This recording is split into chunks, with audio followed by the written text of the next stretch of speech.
Hi friends, welcome to Shweta vlogs. ఈరోజు కూడా మీ ముందుకి ఒక కొత్త వీడియో తీసుకొని వచ్చా. ఈరోజు మనం పూరి ఎలా ప్రిపేర్ చేసుకోవాలో చూద్దాం. ముందుగా 1 కప్ పూరి పిండి తీసుకోవాలి. దానికి 1 స్పూన్ ఉప్మా రవ్వ వేసుకోవాలి. కొంచెం టేస్ట్ తగినంత సాల్ట్ వేసుకోవాలి. ముందుగానే వేడి చేసుకున్న బటర్ ఆర్ ఆయిల్ యాడ్ చేసుకోవాలి.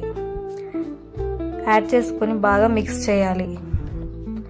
బాగా చేత్తో బాగా కలుపుకోవాలి. తర్వాత గోరువెచ్చని వాటర్తో పిండిని బాగా కలుపుకోవాలి. గోరువెచ్చని నీళ్లు పోసుకోండి, బాగా కలుపుకోండి. కొన్ని పాలు, మనం పూర్తిగా పాలతో కలిపితే బాగోదు, బాగా పొంగవండి. అందుకే కొంచెం పాలు కొంచెం నీళ్లు వేసుకొని బాగా మిక్స్ చేసుకుంటే పూరీలు బాగా పొంగుతాయండి. It's a tip. మీరు ఒకసారి ట్రై చేసి చూడండి ఎలా వస్తుందో. కింద కామెంట్స్లో నాకు తెలియజేయండి. పిండిని ఎంత బాగా అయితే అంత గట్టిగా, మరీ స్మూత్గా చపాతీ పిండిలా కలుపుకోకూడదండి. కొంచెం గట్టిగా కలుపుకోవాలి. 1 అవర్ కలుపుకొని పక్కన పెట్టుకోవాలి. అంతలోకి కర్రీ ప్రిపరేషన్ చూసుకుందాం. కర్రీకి కావాల్సిన ఇంగ్రీడియంట్స్: ఉల్లిపాయలు, పచ్చిమిరపకాయలు, ఆలుగడ్డ. వీటిని ఫస్ట్ నీట్గా పీల్ చేసుకోవాలి. ఆనియన్స్ పైన పొట్టుని, ఆలుగడ్డ పైన పొట్టుని సన్నగా పొడవుగా కట్ చేసుకోవాలి. ఆనియన్ కర్రీకి వీడియోలో చూపించిన విధంగా పొడవుగా కట్ చేసుకోవాలండి. ఆలుగడ్డ ముక్కలు కూడా సన్నగా కట్ చేసుకోవాలి. పచ్చిమిరపకాయలు, కొత్తిమీర ఉంటే మీ దగ్గర కొత్తిమీర యాడ్ చేసుకోండి. ముందుగా పొయ్యి మీద ప్యాన్ పెట్టుకొని ప్యాన్లో తగినంత ఆయిల్ వేసుకోండి. ఆయిల్ హీట్ అయిన తర్వాత ఆవాలు, జీలకర్ర, మినప్పప్పు, తాలింపు దినుసులు, ఎండుమిరపకాయ ఒకటి వేసుకొని తాలింపు దినుసులు బాగా వేగిన తర్వాత మనం ముందుగా కట్ చేసుకున్న ఆనియన్స్ని వేసుకోవాలి. ఆనియన్స్, కరివేపాకు వేసుకొని అవి కొంచెం లైట్ బ్రౌన్గా అయ్యేదాకా వేయించుకోవాలి. అవి లైట్గా బ్రౌన్గా వేగాలి బాగా. ఎప్పుడైనా ఆనియన్స్ త్వరగా వేగటానికి లైట్గా సాల్ట్ వేసుకోవాలి. ఆనియన్స్ వేగుతున్నప్పుడే మనము ఆలుగడ్డ ముక్కలు కూడా వేసుకోవాలి. త్వరగా వేగటానికి సాల్ట్ వేసుకోవాలి. సాల్ట్ వేసుకొని బాగా కలుపుకోవాలి. తర్వాత తగినంత పసుపు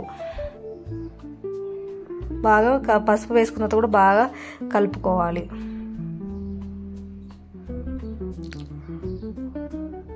బాగా కలుపుకున్న తర్వాత సన్నగా కట్ చేసుకున్న పచ్చిమిరపకాయలు వేసుకోవాలి. ఇందులో మనం కారం యూజ్ చేయమండి పూరీ కర్రీలో, ఎప్పుడైనా గుర్తుపెట్టుకోండి. సన్నగా కట్ చేసిన పచ్చిమిరపకాయలే వేసుకోవాలి ఎక్కువగా.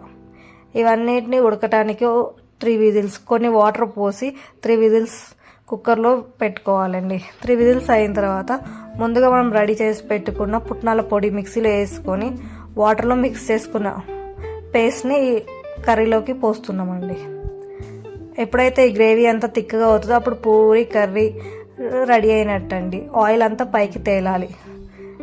అప్పుడే మన కర్రీ రెడీ అయినట్టు అర్థం.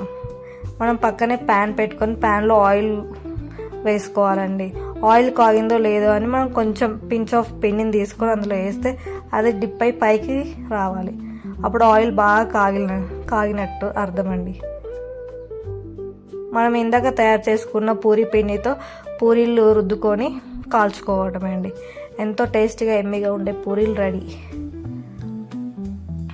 పూరీని ఆయిల్లో వేయటం వెంటనే పొంగించి చూడండి, ఇలా పొంగుతాయండి. రవ్వ, ఆయిల్, పాలు వేస్తే బాగా ఇలా పొంగుతాయండి. మీరు ఇది చూసుకోండి. ఈ టిప్ మీకు ఉపయోగపడుతుందండి తర్వాత ఫ్యూచర్లో అయినా ఎప్పుడైనా. పూరీలు పొంగితేనే చాలా టేస్ట్గా, రుచిగా, ఎమ్మీగా ఉంటాయండి. సో పూరీ కర్రీ ఎలా తయారు చేసుకోవాలో share and subscribe to my channel Shweta vlogs.